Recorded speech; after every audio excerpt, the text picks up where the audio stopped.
여러분, 오늘 들려드릴 이야기는 정말 충격적이에요.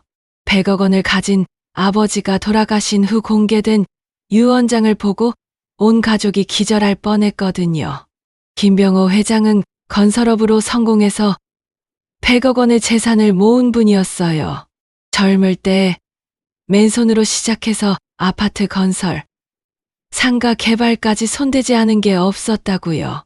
76세의 가난 말기 판정을 받았는데 거기에 치매까지 3년째 앓고 계셨더라고요. 부인은 자식들 어릴 때 교통사고로 일찍 돌아가셔서 정말 혼자서 아들 셋에 딸 하나를 키우셨어요. 그것도 사업하면서 말이죠. 주변에서는 재혼하지 그러냐 했지만 내 아내는 한 사람뿐이다 라면서 평생 혼자 지내셨대요. 아들들은 태준이가 48세로 장남인데 천재 아버지 회사를 운영하고 있고 태식이가 45세로 대기업에서 임원까지 올라간 엘리트였어요. 삼남 태민이는 42세인데 의사거든요. 대학병원에서 과장까지 했다가 지금은 개인 병원을 운영하고 있어요. 막내딸 미영이는 38세로 전업주부였고요. 아버지가 워낙 가부장적인 성격이라서 아들들한테만 회사도 물려주고 재산도 상속할 거라고 다들 생각했어요. 실제로 평소에도 아들은 아들이고 딸은 딸이다라는 식으로 말씀하셨거든요. 미영이도 난 출가회인이니까 큰 기대 안 해. 이런 식이었어요. 서운하긴 했지만 그냥 받아들이고 있었던 거죠. 아버지가 치매 걸리신 후로는 삼형제가 교대로 모셨어요. 특히 장남 태준이가 아버지 회사까지 물려받아서 운영하면서 정말 효도했더라고요. 아버지 병세가 심해지자 아예 회사 일도 많이 줄이고 간병에 전념했어요. 2년 전부터는 전문 간병인도 고용했는데 그게 박윤서라는 52살 여자였어요. 처음에는 다른 간병인도 몇 명 써봤는데 윤서가 가장 전문적이고 성실하다고 해서 계속 맡기게 됐다고요. 근데 이 박윤서가 정말 열심히 간병을 하더라고요. 밤에도 아버지 옆에서 자면서 24시간 케어했어요. 가족들이 밤까지 안 계셔도 되는데 하면 아버님이 외롭다고 하셔서요. 이러면서 꼭 옆에 있었다고요.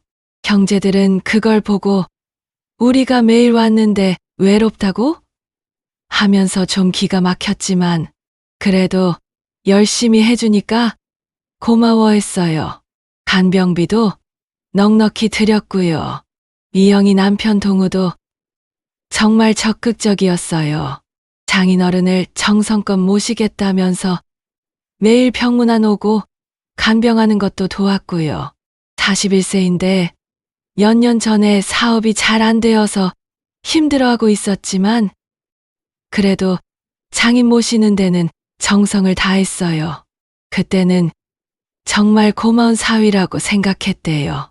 그런데 며칠 전에 갑자기 아버지가 돌아가셨어요. 가난 말기라 언제 돌아가실지 모르는 상황이긴 했지만 그래도 갑작스럽다고 느꼈대요. 의사인 태민이도 아직 몇 개월은 더 사실 수 있을 것 같았는데 했거든요. 하지만 워낙 아픈 상태였으니까 구검 같은 건 생각도 안 했고요. 장례식은 정말 성대하게 치렀어요. 아버지가 건설업계에서 워낙 유명한 분이라 조문객들이 줄을 이었고요. 박윤서도 3일 내내 영정 앞에서 울면서 회장님 정말 고생 많으셨어요 라고 하더라고요. 그런데 장례식을 치르고 나서 다음 날 아버지 담당 변호사가 찾아왔어요. 유언장을 공개하겠다고 하더라고요. 가족들은 당연히 아들들이 대부분 받고 딸은 조금 받겠거니 생각했죠.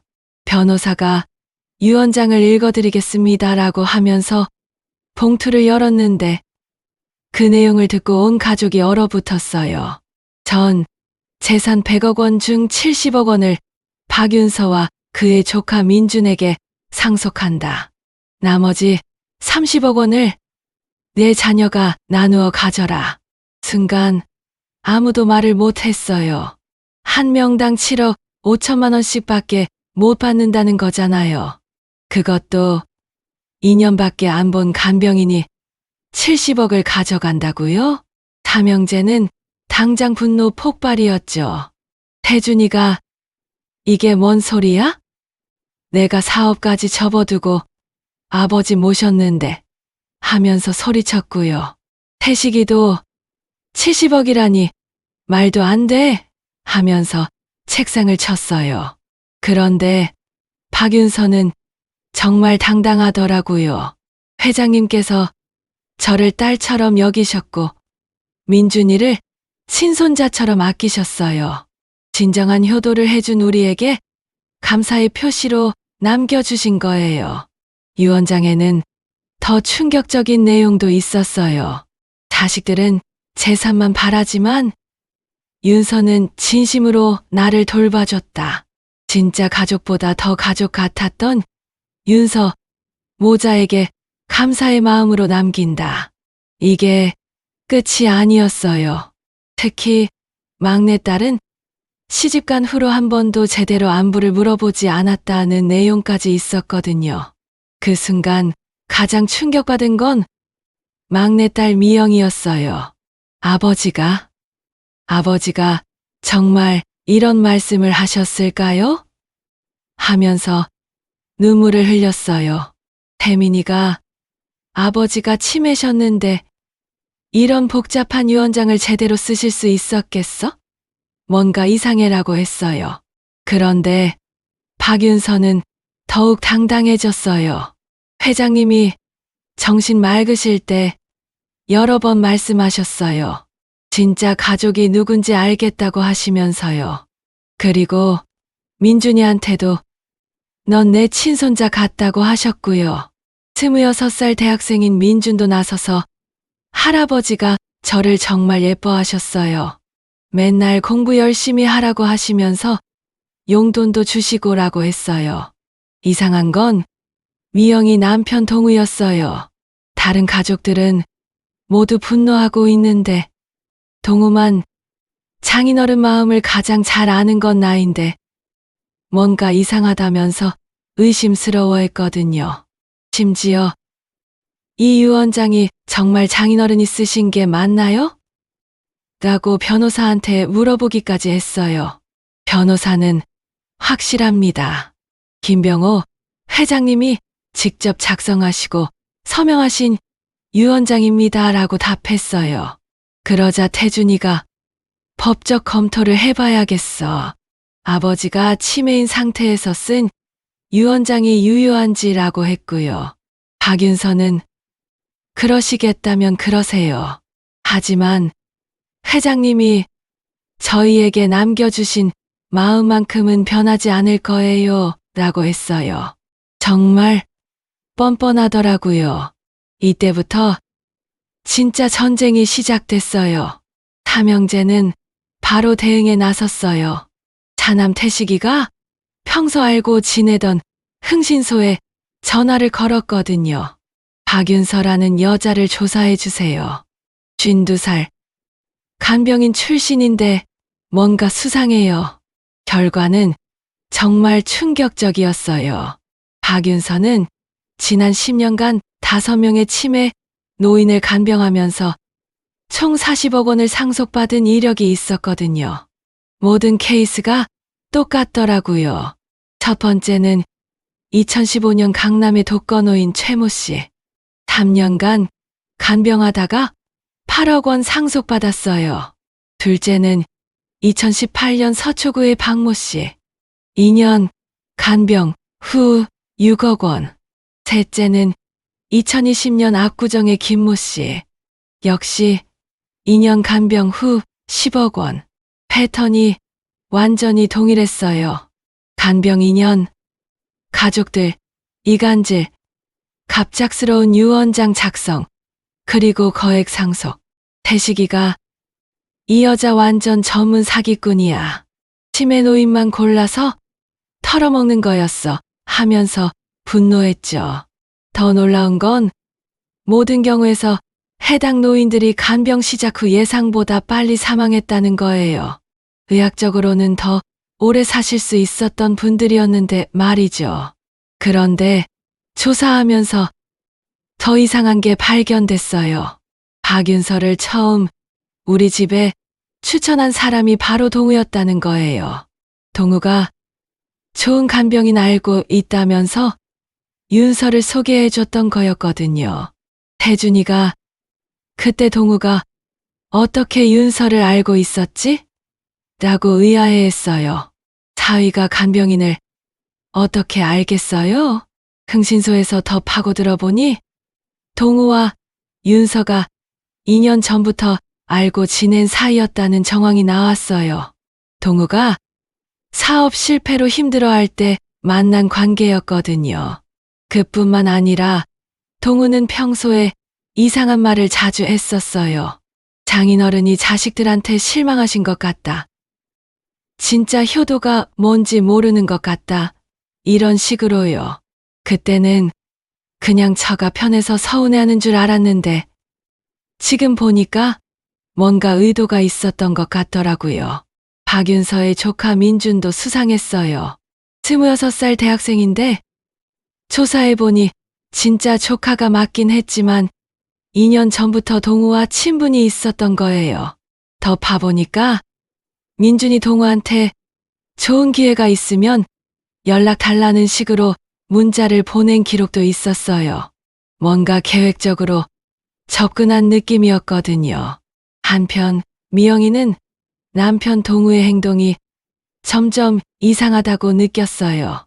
유언장 공개 이후 동우의 태도가 180도 바뀌었거든요. 처음에는 뭔가 이상하다고 의심하더니 갑자기 생각해보니 장인어른이 평소에 그런 말씀 많이 하셨어 라고 말이 바뀌었어요. 그리고 미영이한테 이상한 말을 하기 시작했어요. 여보, 내 오빠들이 너를 얼마나 차별했는지 생각해봐. 아버지도 그걸 보시고 실망하셨을 거야. 이번 기회에 우리가 당당하게 받을 몫을 받자. 내가 왜 항상 눈치 봐야 해? 시집 온 지 15년이 됐는데도 여전히 출가회인 취급받잖아. 처음엔 미영이도 남편이 나를 위해서 하는 말이구나 생각했어요. 실제로 오빠들이 딸은 다르게 대하는 게 서운하기도 했거든요. 명절 때도 항상 여자가 뭘 그렇게 나서냐 이런 식이었으니까요. 그런데 점점 이상한 거예요. 동우가 너무 적극적으로 박윤서를 편들더라고요. 윤서 씨가 정말 헌신적으로 장인어른을 모셨어. 우리가 못 본 시간에도 계속 옆에 있으면서 케어했잖아. 미영이가 그래도 70억은 너무 과한 것 같은데 라고 하면 동우는 그만큼 윤서 씨가 고생한 거지. 오빠들은 형식적으로만 문병 와서 30분씩 있다가 가잖아. 진짜 간병은 누가 했어? 라면서 계속 편들었어요. 심지어 우리도 윤서 씨한테 감사해야 해. 장인어른 마지막까지 외롭지 않게 해드린 거잖아 라고까지 했어요. 그러던 어느 날 미영이가 우연히 동우와 윤서가 따로 만나는 걸 목격했어요. 집 근처 카페에서 뭔가 진지하게 대화하는 모습이었는데 이영이가 다가가니까 갑자기 대화를 끊더라고요. 여보, 뭘 그렇게 진지하게 얘기했어? 아, 그냥 장인어른 49제 준비하는 얘기였어. 윤서 씨가 뭘 준비해드릴지 궁금해하셔서. 하지만 뭔가 어색한 분위기였어요. 윤서도 아, 네. 회장님을 위해 뭔가 해드리고 싶어서요. 라고 얼버무렸거든요. 그런데 49제는 이미 2달 전에 끝났어요. 뭔 소리인지 모르겠더라고요. 이때부터 미영이는 본격적으로 의심하기 시작했어요. 남편과 간병인이 왜 따로 만나서 대화를 할까? 그리고 왜 내가 나타나자 어색해할까? 더 이상한 건 동우가 윤서를 부르는 방식이었어요. 처음에는 윤서 씨라고 정중하게 불렀는데 어느 순간부터 윤서야 라고 편하게 부르더라고요. 2년밖에 안 알고 지낸 사이치고는 너무 친하게 느껴졌어요. 한 번은 동우가 전화 통화하는 걸 우연히 들었는데 그 일은 잘 처리됐고 이제 조용히 있다가 적당한 시간에 라고 하면서 급하게 끊더라고요. 누구와 통화했는지 물어보니까 회사 일이라고 했는데 동우는 몇 년째 백수 상태였거든요. 삼형제는 윤서와 동우의 관계를 더 파헤치기 시작했어요. 그 과정에서 충격적인 사실이 하나 더 드러났어요.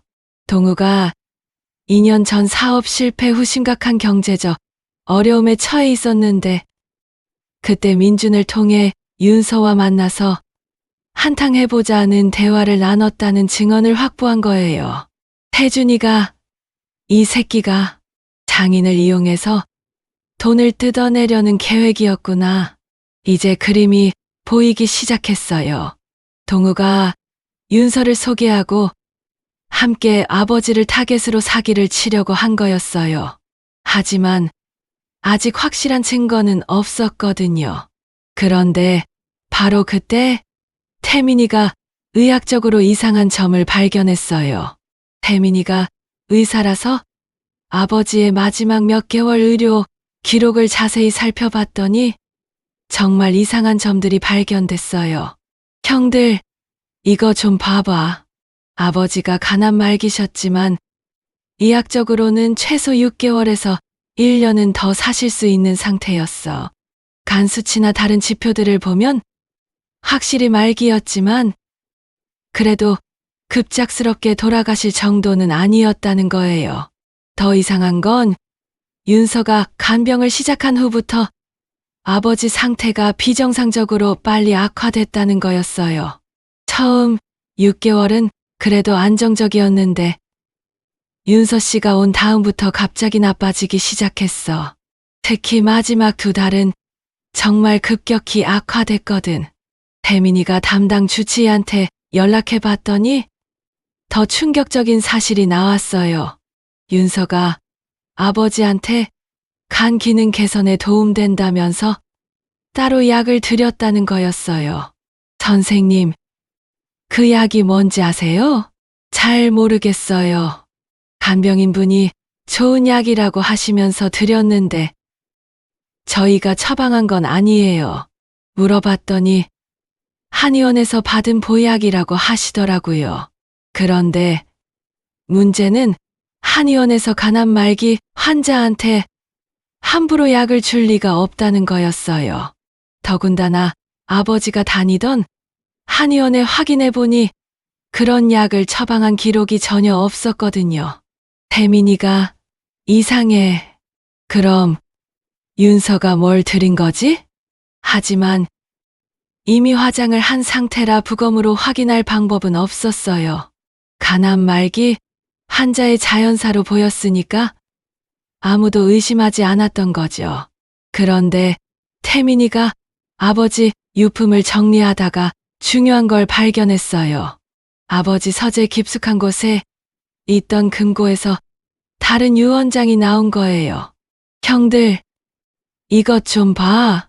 날짜를 보니 3년 전, 그러니까 치매가 시작되기 직전에 작성된 유언장이었어요. 내용은 완전히 달랐어요. 장남 태준에게 40억 원, 차남 태식에게 20억 원, 삼남 태민에게 20억 원, 딸 미영에게 20억 원을 상속한다. 미영이가 딸이라고 해서 차별받을 이유는 없다. 남은 재산은 사회에 환원한다. 태민이가 형들한테 급히 연락했어요. 형들, 진짜 유언장을 찾았어. 삼형제가 모여서 유 원장을 확인해 보니 확실히 아버지 필체가 맞았어요. 그리고 치매 걸리기 전에 작성한 것이니까 법적으로도 유효할 가능성이 높았고요. 아버지가 미영이한테도 20억을 남겨주시려 했구나. 더 감동적인 건 유 원장 마지막 부분이었어요. 미영아, 아빠가 평소에 표현을 잘 못해서 미안하다. 너도 내 소중한 자식이다. 이 발견으로 아버지의 진짜 마음을 알 수 있었어요. 평소에 가부장적이긴 했지만 딸도 똑같이 사랑하셨던 거죠. 태식이가 그럼 윤서가 보여준 유 원장은 완전히 가짜네. 치매 걸린 아버지를 이용해서 억지로 쓰게 한 거야. 한편 미영이는 남편 동우의 행동이 더욱 수상해졌어요. 오빠들이 윤서를 조사한다는 얘기를 듣고 나서 동우가 완전히 달라졌거든요. 여보, 내 오빠들이 왜 이렇게 집착하는지 모르겠어. 장인어른이 직접 쓰신 유 원장인데 왜 못 받아들이는 거야? 그리고 더 적극적으로 미영이를 설득하기 시작했어요. 생각해봐. 내가 15년 동안 시집살이 하면서 얼마나 힘들었어? 명절 때마다 부엌에서 혼자 일하고 오빠들은 거실에서 TV나 보고. 그런데도 며느리가 당연히 해야 할 일이라고 했잖아. 아버님도 그걸 다 보셨을 거야. 내 딸이 저렇게 뒷전으로 밀려나는구나라고 생각하셨을 수도 있고. 동우의 말에 미영이도 흔들렸어요. 사실 서운한 게 많았거든요. 결혼하고 나서 정말 출가외인 취급받는다고 느꼈던 적이 한두 번이 아니었으니까요. 그런데 여보, 70억은 너무 많지 않아? 설사 아버지가 서운하셨다고 해도 많긴 뭐가 많아. 윤서 씨가 2년 동안 24시간 간병한 거야. 시간당으로 따지면 오히려 적어. 그리고 민준이도 할아버지 마음에 들었으니까 함께 받는 거고. 동우는 계속해서 미영이를 설득했어요. 이번 기회에 당당하게 받자. 내가 왜 항상 눈치 봐야 해? 그런데 어느 날 미영이가 동우 휴대폰에서 이상한 문자를 발견했어요. 동우가 샤워하는 동안 휴대폰이 울려서 누군지 보려다가 본 건데 발신자가 윤서였어요. 문자 내용은 내일 만나서 얘기해요. 조심해야 할 것 같아요. 였거든요. 미영이가 기존 문자들도 확인해 봤더니 둘이 계속 연락하고 있었다는 걸 알게 됐어요. 그것도 아버지 돌아가시기 전부터 말이에요. 여보, 윤서 씨랑 언제부터 연락하고 있었어요? 동우가 당황하면서 그냥 간병 관련해서 가끔 연락했어. 장인어른 상태 어떤지 물어보고 그런 거였지라고 했는데 문자 내용들을 보면 그런 게 아니었어요. 계획대로 되고 있어요. 조금만 더 기다려요. 걱정 마세요. 이런 내용들이 있었거든요. 간병과는 전혀 상관없는 얘기들이었어요. 미영이는 그때부터 남편을 본격적으로 의심하기 시작했어요. 그리고 자신도 모르게 오빠들 편에서 생각하게 되더라고요. 설마 내 남편이 아버지를. 한편 태준이는 변호사와 상담해봤어요. 진짜 유 원장을 찾았으니 법적으로 어떻게 할 수 있는지 알아보려고 했거든요. 변호사는 치매 걸리기 전에 작성한 유 원장이 더 유효할 가능성이 높습니다. 하지만 상대방이 나중에 작성한 유 원장을 주장한다면 법정 다툼이 될 수밖에 없어요라고 했어요.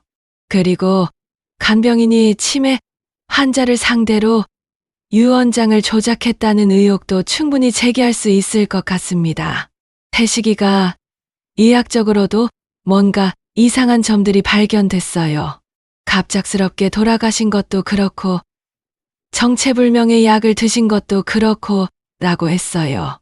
변호사는 그렇다면 더욱 강력하게 다툴 수 있겠네요. 하지만 결정적인 증거가 더 필요할 것 같습니다 라고 했어요. 바로 그때 미영이한테서 전화가 왔어요. 오빠, 나 지금 오빠들한테 가도 돼요? 미영이 목소리가 떨리고 있었어요. 뭔가 중대한 일이 있었다는 게 느껴졌거든요. 1시간 후 미영이가 태준이 집에 왔는데 손에 작은 곰돌이 인형을 들고 있었어요.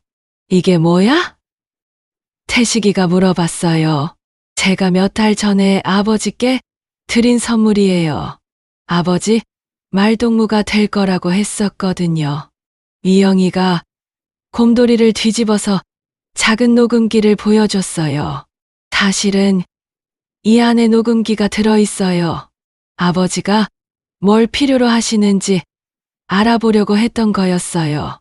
수시로 와서 들어보고 필요한 걸 챙겨드리려고. 그런데 오늘 우연히 다시 들어봤는데 미영이가 말을 멈췄어요. 뭐가 들어있는데? 동호랑 윤서 씨 대화가 녹음되어 있어요. 삼형제가 긴장했어요. 어떤 대화? 미영이가 녹음기를 재생했어요. 처음에는 아버지가 혼자 중얼거리시는 소리만 나왔어요.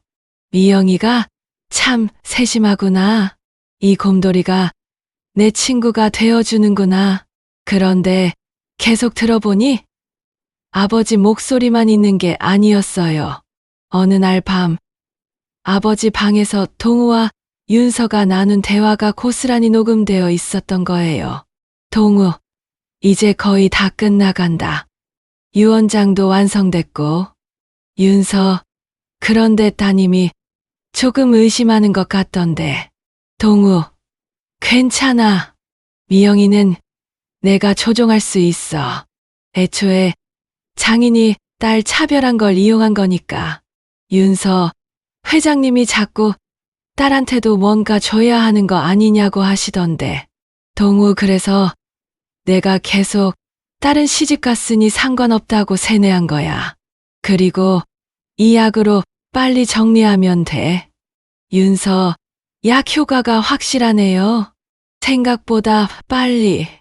동우, 간암 말기니까 자연사로 보일 거야. 누가 의심하겠어? 부검도 안 할 거고. 윤서, 그럼 우리 계획대로 70억 갖고 나중에 둘이서 나누는 거죠? 동우, 당연하지. 윤서 씨가 50억, 나는 20억. 이영희한테는 7억 5천만 원이니까 나쁘지 않잖아. 윤서, 민준이는? 동우, 민준이는 그냥 이름만 빌려준 거니까 나중에 적당히 돈 좀 주면 돼. 삼형제가 이 녹음을 듣고는 완전히 분노했어요. 태준이가 이 개자식들이 장인을 죽인 거야. 태식이도 미영아, 내 남편이 이런 놈이었어? 그런데 가장 충격받은 건 미영이었어요. 남편이 자신을 조종할 수 있다고 말한 게 가장 배신감이 컸거든요. 제가 정말 바보였네요. 그동안 남편이 저를 위해서 하는 줄 알았는데. 미영이가 눈물을 흘렸어요. 더 끔찍한 건 아버지가 저를 걱정하고 계셨다는 거예요. 계속 딸한테도 뭔가 줘야 하는 거 아니냐고 하셨는데 그걸 동우가 막았던 거잖아요. 태민이가 미영아, 이제 진실을 알았으니까 우리 편에서 도와줄 거지? 당연하죠. 아버지를 그렇게 괴롭힌 사람들을 용서할 수 없어요. 하지만 녹음을 다 들어보니 더 끔찍한 내용이 나왔어요. 윤서, 그런데 세장님이 왜 이렇게 빨리 가시는 거예요? 원래 계획보다 한 달이나 빨라졌잖아요.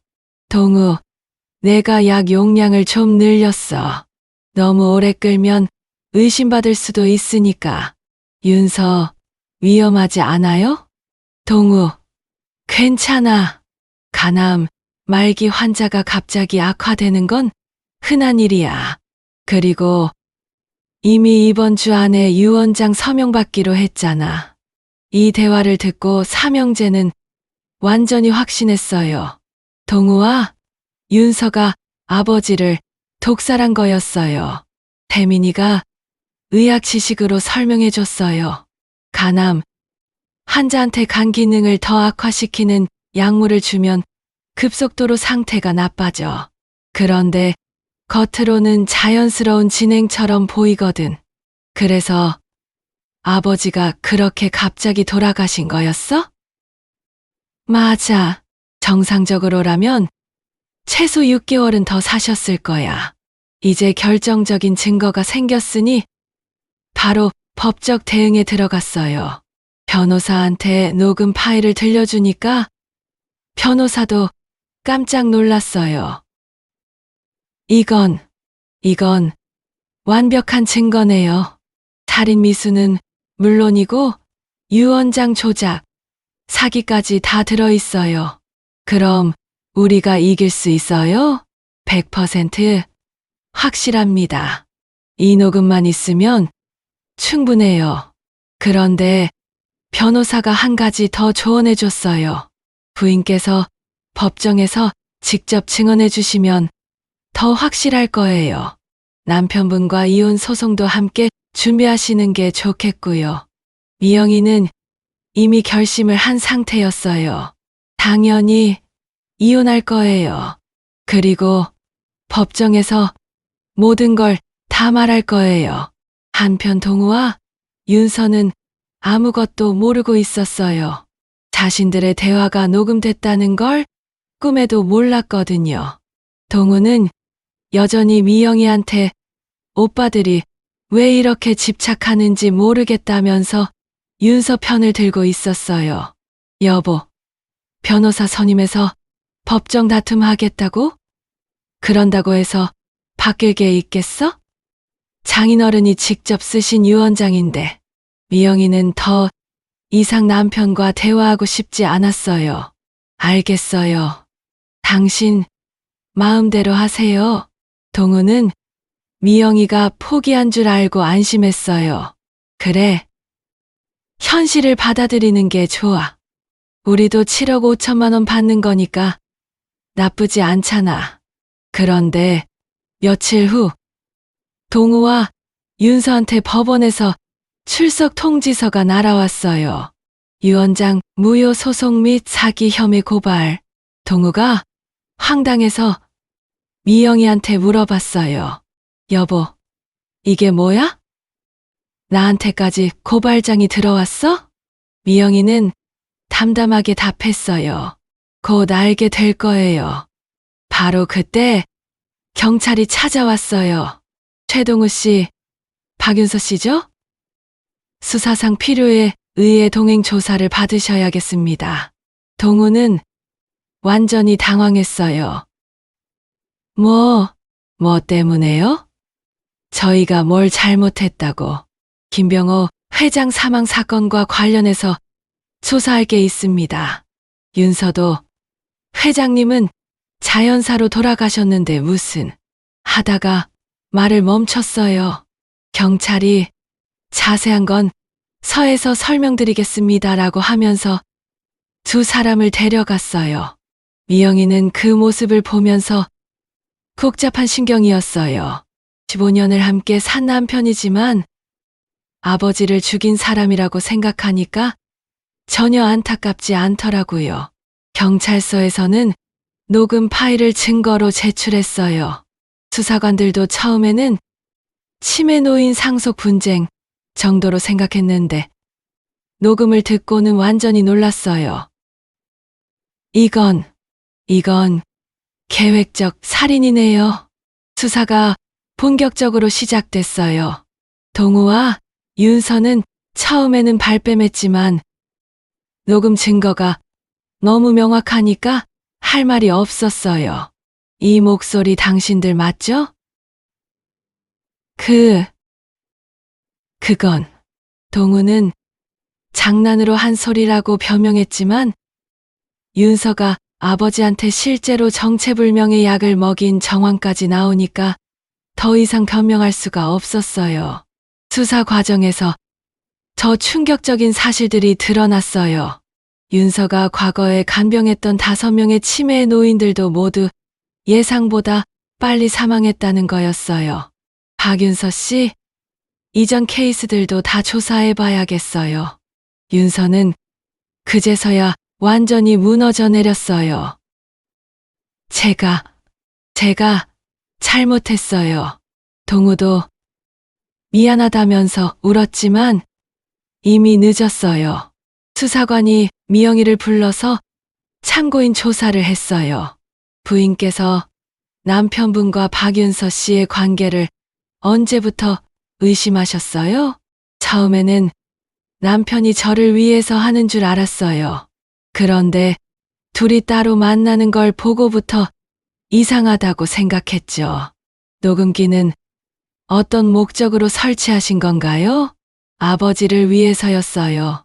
뭘 필요로 하시는지 알고 싶었거든요.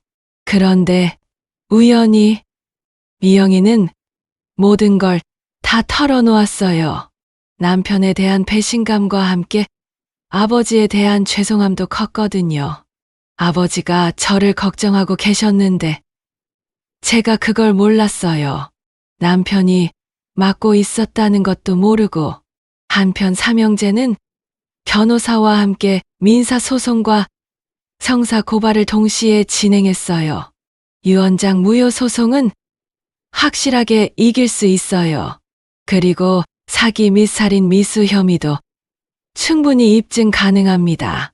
태준이가 그럼 아버지 진짜 유언장대로 상속받을 수 있는 거예요? 네. 치매 걸리기 전에 작성한 유언장이 유효하다고 인정될 가능성이 높습니다. 그런데 변호사가 한 가지 더 중요한 얘기를 했어요. 부인께서 증인으로 나서주시면 재판에서 훨씬 유리해집니다.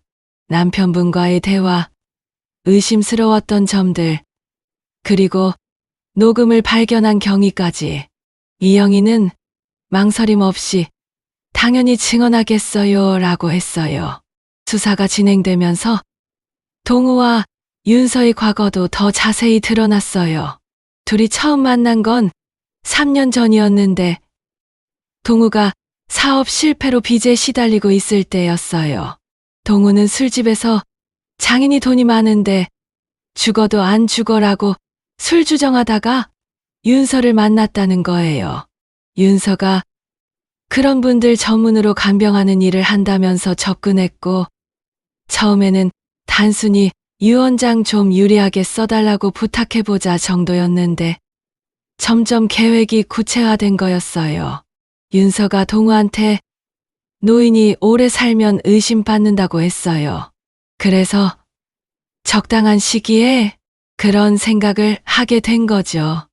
민준이는 정말 순진하게 이름만 빌려준 줄 알았는데 조사해보니 적극적으로 가담했더라고요. 할아버지한테 잘해서 유언장에 이름 올리자는 게 아니라 할아버지 속여서 돈 받자는 계획이었던 거예요. 재판 준비 과정에서 미영이는 오빠들과 더 가까워졌어요. 그동안 서먹했던 관계가 이 사건을 통해서 완전히 회복된 거죠. 태식이가 미영아, 우리가 너를 너무 소외시켰구나. 정말 미안해. 태민이도 아버지가 너한테 20억을 남겨주신 것도 그런 마음이셨던 거야. 우리가 딸 차별한다고 생각하셨나 봐. 미영이는 이제 와서 후회해도 소용없지만 아버지한테 더 잘해드릴 걸 그랬어요 라고 했어요. 그래도 내가 아버지 진심을 알아줬잖아. 그 녹음기도 아버지를 위한 마음에서 한 거고. 한편 동우와 윤서는 구속됐어요. 증거가 워낙 명확하다 보니 보석도 불어댔거든요. 윤서는 회장님한테 정말 미안하다면서 자백했지만 동우는 끝까지 계획적인 게 아니었다고 주장했어요. 그냥 장인어른이 고생하시는 게 안타까워서 편히 가시라고. 하지만 녹음해서 빨리 정리하자. 70억 나누자. 이런 얘기가 다 나와 있으니까 변명이 통할 리가 없었죠. 검찰에서는 동우를 살인미수 및 사기 혐의로, 윤서를 살인미수 및 사기 혐의로, 민준을 사기 방조 혐의로 각각 기소했어요. 미영이는 남편과 면회도 안 갔어요. 변호사를 통해서 이혼 소송을 신청했고요. 15년 결혼 생활이 아깝지 않아요? 제 아버지를 죽인 사람과 같이 살 수는 없어요. 드디어 첫 재판날이 왔어요. 법정은 사람들로 가득 찼어요. 100억 상속 사기 사건이라고 해서 언론에서도 관심을 보였거든요. 피고인석에 앉은 동우와 윤서는 완전히 초췌해 보였어요. 특히 동우는 미영이와 눈이 마주치자 고개를 푹 숙였고요. 재판장이 피고인들의 혐의는 살인미수, 사기, 유언장 조작입니다. 검찰 측에서 입증해 주시기 바랍니다. 라고 했어요. 검사가 먼저 윤서의 과거 사기 이력부터 제시했어요. 피고인 박윤서는 지난 10년간 동일한 수법으로 5명의 치매 노인으로부터 총 40억 원을 편취했습니다. 모든 경우에서 간병 2년 후 갑작스러운 유언장 작성, 그리고 예상보다 빠른 사망이라는 패턴이 반복됐습니다. 윤서 변호사가 과거 사건과 이번 사건은 별개입니다라고 반박했지만 검사는 수법이 동일하다는 점에서 충분히 연관성이 있다고 했어요. 그 다음에는 의학적 증거를 제시했어요. 태민이가 의학 전문가로 증인석에 섰거든요. 아버지는 가난 말기셨지만 의학적으로는 6개월에서 1년은 더 사실 수 있는 상태였습니다. 그런데 박윤서가 간병을 시작한 후 급속도로 악화됐어요. 어떤 약물을 투여했는지 확인됐나요? 정확한 성분은 모르겠지만 간 기능을 더욱 악화시키는 약물로 추정됩니다. 한의원에서 처방했다고 했지만 그런 기록은 없었어요. 윤서 변호사가 추정일 뿐이지 명확한 증거가 없다고 했지만 검사가 결정적인 증거를 꺼냈어요. 이제 가장 중요한 증거를 제시하겠습니다. 바로 곰돌이 인형의 녹음 파일이었어요. 법정에 피고인들의 목소리가 울려 퍼졌어요. 동우, 이제 거의 다 끝나간다. 유언장도 완성됐고, 윤서 회장님이 자꾸 딸한테도 뭔가 줘야 하는 거 아니냐고 하시던데. 동우, 그래서 내가 계속 딸은 시집 갔으니 상관없다고 세뇌한 거야. 그리고 이 약으로 빨리 정리하면 돼. 법정이 완전히 조용해졌어요. 피고인들의 변호사들도 할 말을 잃었고요. 동우 변호사가 이 녹음의 진위를 확인해야 합니다라고 했지만 검사는 국과수에서 음성 분석 결과 조작 흔적이 없다고 확인됐습니다라고 답했어요. 그 다음에는 진짜 유언장을 증거로 제시했어요. 이것이 김병호 회장이 치매에 걸리기 전에 작성한 진짜 유언장입니다. 딸에게도 20억을 남겨주려 하셨던 거죠. 윤서 변호사가 마음이 바뀌셔서 나중에 다시 쓰신 것 아니냐고 했지만 검사는 치매 환자가 그렇게 복잡한 유언장을 작성할 수 없다고 반박했어요. 그리고 드디어 미영이가 증인석에 섰어요. 증인은 피고인 최동우의 부인이시죠? 네. 하지만 현재 이혼 소송 중입니다. 남편분과 박윤서가 어떤 관계였는지 증언해 주시기 바랍니다. 미영이는 떨리는 목소리로 증언을 시작했어요. 처음에는 남편이 저를 위해서 하는 줄 알았어요. 오빠들이 저를 차별한다고 이번 기회에 당당히 받자고 했거든요. 그런데 언제부터 의심하게 되셨나요? 둘이 따로 만나는 걸 봤을 때부터요. 그리고 남편 휴대폰에서 윤서 씨와 주고받은 이상한 문자들을 봤어요. 어떤 문자였나요? 계획대로 되고 있다. 조금만 더 기다려라. 이런 내용이었어요. 간병과는 전혀 상관없는 얘기들이었죠. 녹음기는 왜 설치하셨나요? 미영이가 잠시 눈물을 닦고 말했어요. 아버지를 위해서였어요. 뭘 필요로 하시는지 알고 싶었거든요. 그런데 우연히 그런 대화가 녹음된 걸 발견했어요. 그 순간 기분이 어떠셨나요? 정말 충격이었어요. 남편이 저를 조종할 수 있다고 말하는 걸 들었을 때 15년 결혼 생활이 모두 거짓말이었다는 생각이 들었어요. 동우가 증인석에 미영이를 바라보면서 눈물을 흘렸지만 미영이는 쳐다보지도 않았어요. 그리고 가장 화가 났던 건 아버지가 저를 걱정하고 계셨다는 거예요. 딸한테도 뭔가 줘야 하는 거 아니냐고 하셨는데 그걸 남편이 맡고 있었던 거잖아요. 검사가 증인께서 보시기에 이 모든 게 계획적인 범죄였다고 생각하시나요? 네, 확실합니다. 2년 전부터 계획한 거예요. 아버지를 이용해서 돈을 뜯어내려고. 이제 피고인들의 변론 차례였어요. 동우 변호사가 피고인은 장인에 대한 사랑에서 비롯된 일이었다고 주장했지만 녹음에서 70억 나누자는 대화가 나와 있으니까 설득력이 없었어요. 윤서는 정말 회장님을 편안하게 해드리려고 했다면서 울었지만 과거 5번의 사기 이력 때문에 아무도 믿지 않았어요. 민주는 저는 아무것도 몰랐다고 했지만 검사가 할아버지 속이자는 문자까지 보냈으면서라고 반박했어요. 재판장이 피고인들에게 마지막 할 말 있습니까?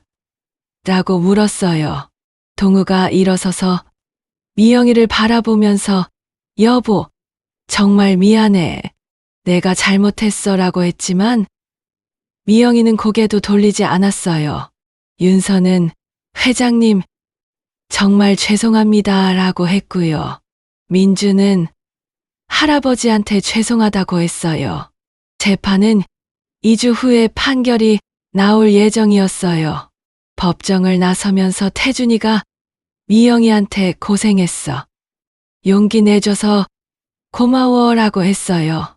미영이는 아버지한테 정말 죄송해요. 제가 남편을 제대로 못 봤으니까 라고 했어요. 태식이가 그런 소리 하지 마. 내 잘못이 아니야. 그 사기꾼들이 나쁜 거지라고 했고요. 2주 후 판결이 나왔어요. 재판장이 판결문을 읽기 시작했어요. 피고인 최동우, 박윤서는 치매 환자인 김병호 회장을 상대로 계획적이고 조직적인 사기를 저질렀으며 나아가 살인미수까지 범했다고 인정됩니다. 법정 안이 조용해졌어요. 모든 사람들이 숨죽이고 판결을 들었거든요. 특히 녹음 증거를 통해 피고인들이 피해자의 죽음을 앞당기기 위해 곡성 약물을 투여했다는 사실이 명확히 드러났습니다. 피고인 최동우는 살인미수 5년, 사기 2년, 유언장 조작 1년으로 징역 8년을 선고합니다. 동우가 그 자리에서 주저앉았어요. 8년이라니 생각보다 훨씬 무거운 형량이었거든요. 피고인 박윤서는 과거 동일한 범행을 반복했고 주범 역할을 했으므로 살인미수 7년, 사기 3년으로 징역 10년을 선고합니다. 윤서는 재판장님, 정말 뉘우치고 있습니다 라고 울면서 애원했지만 이미 늦었어요. 피고인 박민주는 미성년자는 아니지만 나이가 어리고 주도적 역할을 하지 않은 점을 고려하여 사기 방조로 징역 2년 집행유예 3년을 선고합니다. 민주는 그래도 실형을 면해서 안도의 한숨을 쉬었어요. 또한 피고인들이 조작한 유언장은 무효로 선언하며 김병호 회장이 치매에 걸리기 전에 작성한 유언장을 유효한 것으로 인정합니다. 이 말을 들은 순간 삼형제와 미영이가 서로 껴안고 울었어요. 드디어 아버지의 진짜 뜻이 인정받은 거였어요. 재산은 원래 유언장대로 장남 40억, 차남 20억, 삼남 20억, 딸 20억으로 상속하되 피고인들이 편취하려 했던 70억 원과 그에 따른 손해를 배상하도록 명령합니다. 판결이 끝나고 법정을 나서면서 태준이가 이제야 아버지가 편히 쉬실 수 있을 것 같아라고 했어요. 동우는 미영이한테 다가가려 했지만 미영이가 이제 남남이에요 라고 하면서 외면했어요. 여보, 정말 미안해. 나도 처음에는 그런 마음이 아니었는데 8년 동안 반성하세요. 그리고 제발 다신 연락하지 마요. 미영이는 더 이상 동우와 대화하고 싶지 않았어요. 민사 소송도 원고 승소로 끝났어요. 피고인들은 연대에서 70억 원과 위자료 10억 원을 배상해야 했지만 실제로 받을 수 있는 건 많지 않았어요. 윤서가 과거에 받았던 돈들도 다 써버린 상태였거든요. 하지만 중요한 건 돈이 아니라 진실이 밝혀졌다는 거였어요. 이제 상속 문제도 해결됐으니까 내 남매가 모여서 얘기했어요. 태준이가 아버지의 유언장대로 하면 내가 40억, 너희들이 20억씩인데. 그런데 미영이가 먼저 말했어요.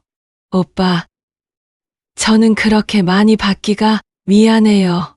그동안 오빠들이 회사도 운영하고 아버지 모시느라 고생했는데. 태식이가 무슨 소리야. 아버지가 너한테 20억 남겨주신 거야. 당연히 받아야지. 태민이도 그리고 내가 진실을 밝혀낸 거잖아. 그 녹음기가 없었으면 우리 다 당했을 거야. 하지만 미영이는 계속 사양했어요. 그래도 너무 많은 것 같아요. 그러자 태준이가 제안했어요. 그럼 이렇게 하자. 아버지 뜻은 지키되 우리끼리 조금씩 조정하는 거야. 나는 35억, 너희들은 각각 21억씩. 어때, 형? 그러면 너만 손해보는 거 아니야? 아니야.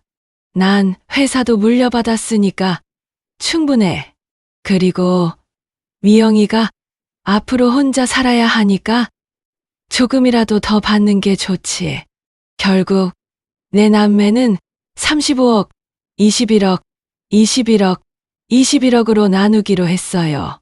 모두 만족스러운 분할이었고요. 미영이는 이혼 소송도 빨리 끝냈어요. 동우가 형사 처벌받은 상황이라 이혼 사유가 명확했거든요. 위자료도 받고 재산 분할도 받았어요. 이제 정말 새로운 삶을 시작할 수 있겠어요. 태민이가 미영아, 혼자 살기 힘들면 언제든 우리한테 얘기해. 이제 우리가 진짜 가족이야. 내 남매는 그동안 서먹했던 관계가 완전히 회복됐어요. 이번 일을 겪으면서 가족의 소중함을 다시 한번 깨달았거든요. 아버지 49제를 지낼 때도 내 남매가 함께 모였어요. 아버지, 이제야 진실이 다 밝혀졌어요. 편히 쉬세요. 태준이가 아버지가 미영이를 얼마나 사랑하셨는지 이제 알겠어요. 앞으로는 저희가 동생 잘 돌보겠습니다. 미영이도 아버지, 제가 너무 둔해서 남편이 그런 짓 하는 줄 몰랐어요. 정말 죄송해요. 그날 밤 꿈에 아버지가 나타났어요. 미영아, 내 잘못이 아니다. 너는 참 착한 딸이야. 앞으로 행복하게 살아라. 미영이는 꿈에서 아버지를 보고 펑펑 울었어요. 그동안 쌓였던 서운함과 죄책감이 모두 풀리는 것 같았거든요. 몇 개월 후 동우와 윤서는 각각 8년, 10년형이 확정됐어요. 항소를 했지만 기각됐거든요. 윤서의 과거 사기 사건들도 모두 재수사됐고 피해자 가족들한테도 진실이 알려졌어요. 그분들도 뒤늦게나마 정의가 실현된 걸 보고 위안을 받았다고 하더라고요. 미영이는 21억을 받고 완전히 새로운 인생을 계획했어요. 아이들 교육도 제대로 시킬 수 있게 됐고 자신도 하고 싶었던 공부를 다시 시작할 수 있게 됐어요. 이제 정말 자유로워졌어요. 삼형제도 미영이를 정말 가족으로 받아들였어요. 명절 때도 며느리니까 당연히 일해야 한다는 소리는 전혀 안 하고 오히려 동생이니까 편하게 있어라고 했고요. 그동안 우리가 정말 잘못했구나. 아버지가 얼마나 속상하셨을까. 하지만 이제는 모든 게 회복됐어요. 진짜 가족의 의미를 깨달았거든요. 그리고 1년 후 또 다른 변화가 있었어요. 1년 후 미영이는 완전히 다른 사람이 되어 있었어요. 21억이라는 거금이 있으니까 경제적 걱정 없이 하고 싶었던 일들을 할 수 있게 됐거든요. 첫 번째로 한 건 아이들 교육이었어요. 두 아이 모두 좋은 학원에 보내고 해외 캠프도 다녀올 수 있게 해줬어요. 아이들도 엄마가 예전보다 훨씬 밝아졌다고 할 정도였고요. 두 번째는 자신을 위한 투자였어요. 대학교 때 하다만 심리학 공부를 다시 시작했어요. 상담심리사 자격증을 따서 나중에는 사기 피해자들을 도와주는 일을 하고 싶었거든요. 저처럼 가족한테 속은 사람들이 많을 것 같아요. 그런 분들한테 도움이 되고 싶어요. 삼형제도 각자 자기 몫을 받아서 잘 살고 있었어요. 태준이는 회사를 더 키워서 업계 1위까지 올라섰고 태식이는 대기업을 그만두고 자기 사업을 시작했어요. 태민이는 병원을 확장해서 지역 최고의 종합병원을 만들었고요.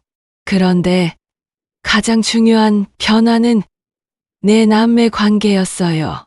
이제는 정말 끈끈한 가족이 됐거든요. 매주 일요일마다 모여서 아버지 산소에 성묘도 가고 함께 식사도 했어요.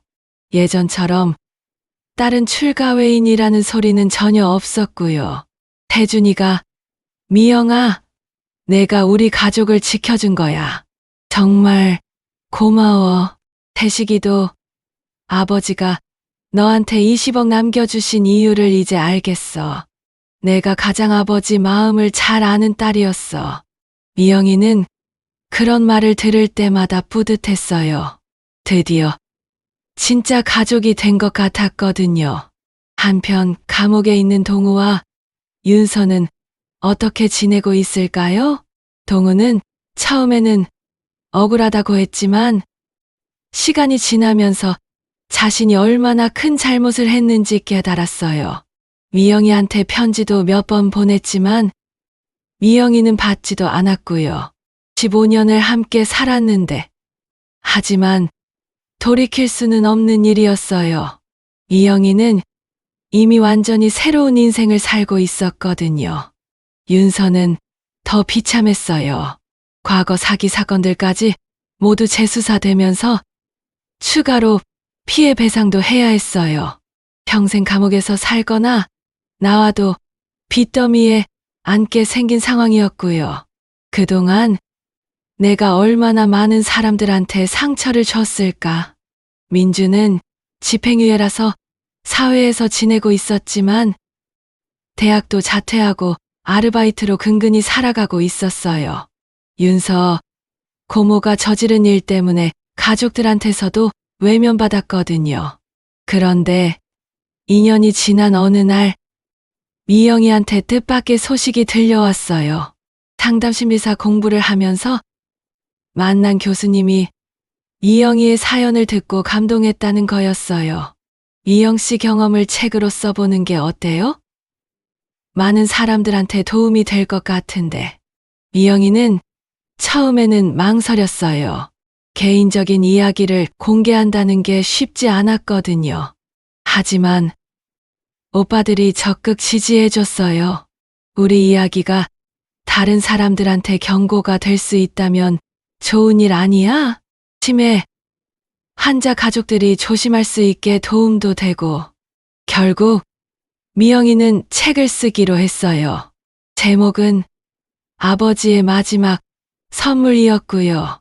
책에는 아버지에 대한 그리움, 남편의 배신에 대한 분노, 그리고 가족과의 화해까지 모든 과정이 솔직하게 담겨 있었어요. 특히 마지막 부분에서 미영이는 이렇게 썼어요. 아버지의 마지막 선물은 돈이 아니었습니다. 진짜 가족의 의미를 깨닫게 해주신 거였어요. 그동안 서로 오해하고 멀어져 있던 우리 남매가 다시 뭉칠 수 있게 해주셨죠. 그리고 아무리 가까운 사람이라도 맹목적으로 믿으면 안 된다는 걸 가르쳐 주셨어요. 항상 깨어있는 마음으로 주변을 살펴야 한다는 것도요. 책이 출간되자 큰 화제가 됐어요. 실화를 바탕으로 한 이야기라서 더욱 관심을 받았거든요. 특히 치매 환자 가족들 사이에서 필독서가 됐어요. 비슷한 사기를 당할 뻔했던 사람들이 이영희의 책을 읽고 조심하게 됐다는 후기도 많이 올라왔고요. 미영이는 책 인쇄로 받은 돈으로 김병호 재단을 설립했어요. 치매 환자 가족 지원과 사기 피해자 상담을 하는 재단이었거든요. 아버지 이름으로 좋은 일을 하고 싶어요. 삼형제도 재단 운영에 적극 참여했어요. 태준이는 이사장을, 태식이와 태민이는 이사를 맡았고요. 재단 개소식 날 내 남매가 함께 아버지 영정 앞에 섰어요. 아버지, 저희가 아버지 뜻대로 잘 살고 있어요. 이제 정말 한 가족이 됐어요. 그날 밤 미영이는 또 꿈을 꿨어요. 아버지가 나타나서 활짝 웃고 계셨거든요. 미영아, 참 잘했다. 이제 아빠도 마음 놓겠구나. 꿈에서 깬 미영이는 눈물을 흘렸어요. 하지만 슬픈 눈물이 아니라 감사한 눈물이었어요. 3년 후 미영이는 재혼했어요. 재단에서 함께 일하는 변호사였는데 정말 착하고 성실한 사람이었어요. 아이들도 새아빠를 좋아했고요. 결혼식에서 태준이가 아버지 역할을 해줬어요. 미영아, 행복하게 살아. 아버지도 하늘에서 기뻐하실 거야. 미영이의 새로운 남편은 동우와는 완전히 달랐어요. 솔직하고 투명했거든요. 미영이도 이번에는 신중하게 사람을 봤고요. 현재 미영이는 재단 상담센터장으로 일하면서 자신과 비슷한 피해를 당한 사람들을 돕고 있어요. 상담심리사 자격증도 땄고요. 제 경험이 다른 분들한테 도움이 된다니까 보람 있어요. 삼형제도 각자 잘 살고 있어요. 회사도 더 크게 키웠고 가족들과도 화목하게 지내고 있고요. 그리고 매년 아버지 기일에는 내 남매가 모여서 추억을 나눠요. 그때 윤서랑 동우 때문에 정말 힘들었지. 하지만 그 일이 없었으면 우리가 이렇게 가까워질 수 있었을까? 아버지가 일부러 그런 시련을 주신 건 아닐까? 이제는 그 사건을 담담하게 얘기할 수 있게 됐어요. 동우는 아직 감옥에 있어요. 5년 더 복역해야 하고요. 가끔 미영이 소식을 듣곤 하지만 이미 남남이 된 지 오래죠. 윤서는 감옥에서 여러 질병으로 고생하고 있다고 해요.